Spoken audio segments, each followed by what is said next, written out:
নিৰ্বাচন হৈ গ'ল আৰু এতিয়া এগৰাকী প্ৰাৰ্থীৰ শিক্ষাগত অৰ্হতাক লৈ প্ৰশ্ন উঠে। আপুনি RTI কৰিছিলে, কি পালে তাত? আমি শিক্ষাগত অৰ্হতাক লৈ আমি অকণমান সন্দেহ আছিলে। তেওঁ 7 পাছ আছিলে, 8লৈ গৈছিলেহে।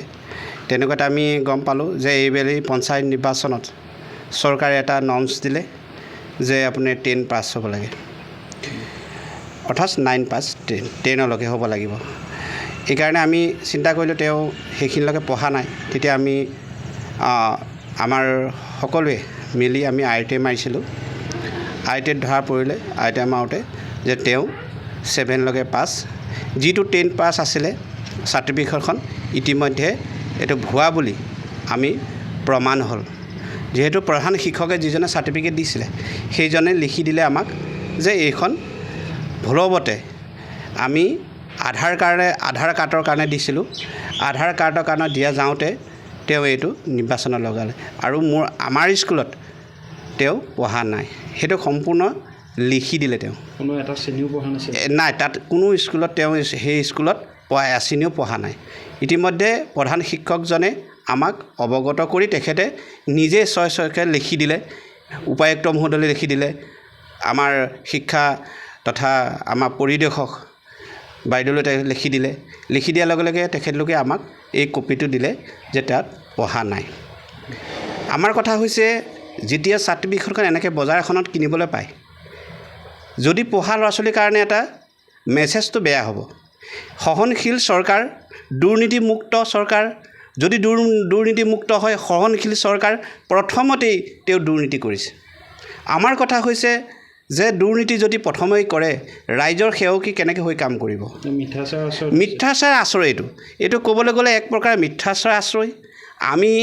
আমাৰ হৈছে ন্যায় লাগে। এনে হ'ল দুৰ্নীতিমুক্ত চৰকাৰখনৰ মাননীয় মুখ্যমন্ত্ৰী মহোদয় ডাঙৰীয়াই দুৰ্নীতিমুক্ত বুলি কয়, গ্ৰামীণ মন্ত্ৰী ৰঞ্জিত দাস ডাঙৰীয়াই কয় দুৰ্নীতিমুক্ত। তেখেতলোকলৈ আমি প্ৰশ্নটো এৰি দিছোঁ। যিসকলে দুৰ্নীতি কৰিছে, ইয়াতেই নহয়, হয়তো বিভিন্ন পৰ্যায়তো দুৰ্নীতি হৈছে, মুক্ত হ'ব লাগে। গাঁওখনৰ অঞ্চলৰ কাৰণে পৰিৱেশটো ভাল হ'ব লাগে।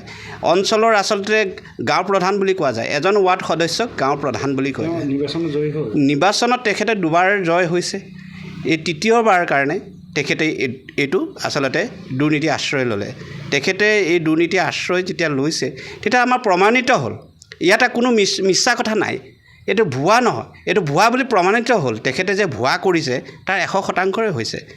সেইকাৰণে আমি আশা কৰিছোঁ, আপোনালোকৰ মাজলৈ আমি ঠেলি দিছোঁ যে মাননীয় মুখ্যমন্ত্ৰী মহোদয় ডাঙৰীয়ালৈ চেকি দিছোঁ। ইপাৰে উপায়ুক্ত ডাঙৰীয়াই আমাক কৈছে, আশ্বাস দিছে তদন্ত হ'ব, তদন্ত হৈ আমাক গোটেই সম্পূৰ্ণভাৱে তেখেতে আমাক ন্যায় দিব। কালি আমাক এই আশ্বাস দিছে। উপায়ুক্ত ডাঙৰীয়াই কৈছে যে আমি তদন্ত কৰিছোঁ, তদন্ত কৰি আপোনালোকক সোনকালে অতিবিধে আমি আপোনালোকক এটা পৰামৰ্শ আৰু ভুৱা যেতিয়া আমাৰ প্ৰমাণিত হ'বই, হোৱাই প্ৰমাণিত, কিন্তু আমাৰ এটা প্ৰচেষ্টা আছে আৰু প্ৰচেষ্টাৰে আমি এই কামখিনি কৰি আপোনালোকক ইতিমধ্যে আমি এইটো পৰামৰ্শ দিম। কাৰণ ইয়াতে আমি দুৰ্নীতি কেতিয়াও ইয়াৰ হ'বলৈ নিদিওঁ। কোনখন পঞ্চায়তৰ কোন নম্বৰ?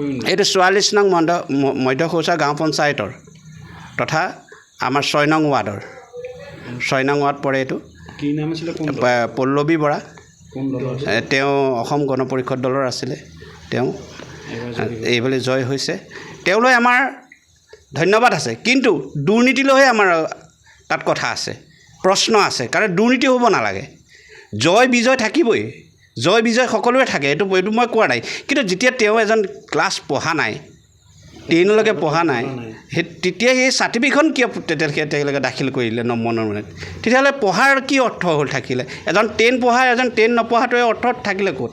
সেইটোলৈ আমাৰ প্ৰশ্ন। প্ৰাৰ্থীগৰাকীয়ে ভুল কৰিছে, সমানভাৱে বিদ্যালয়খনৰ শিক্ষকজনৰ আৰু প্ৰধান শিক্ষকজনৰ প্ৰধান ভুল। পাৰ্টীজনে ক'লে আৰু তেখেতে দি দিলে।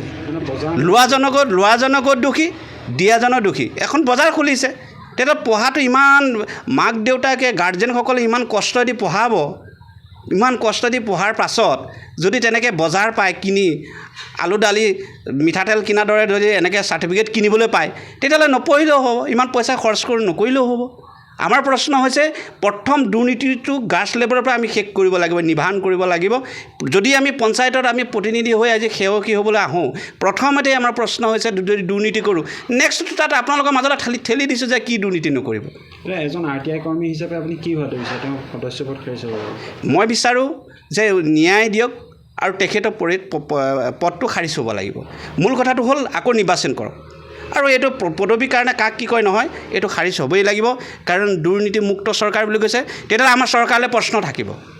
যদি দুৰ্নীতিমুক্ত বুলি চৰকাৰে কৈছে, যদি এইটো দুৰ্নীতিমুক্ত নহয়, তেতিয়াহ'লে আমাৰ চৰকাৰৰ ওচৰলৈ প্ৰশ্ন থাকিব। সেইকাৰণে আপোনালোকক আশা কৰিছোঁ যাতে এইখিনি কথাখিনি আপোনালোকক অৱগত কৰিছোঁ, আপোনালোকলৈ ঠেলা মাৰি দিছোঁ যাতে আমাৰ 44 নং মধ্যখৌচা গাঁও পঞ্চায়তৰ দুৰ্নীতিমুক্ত হ'ব লাগিব। আমাৰ প্ৰশ্ন এইটোৱে। যিকোনো খবৰৰ বাবে যোগাযোগ কৰক 7099017330 লগতে 7099017110 নম্বৰত।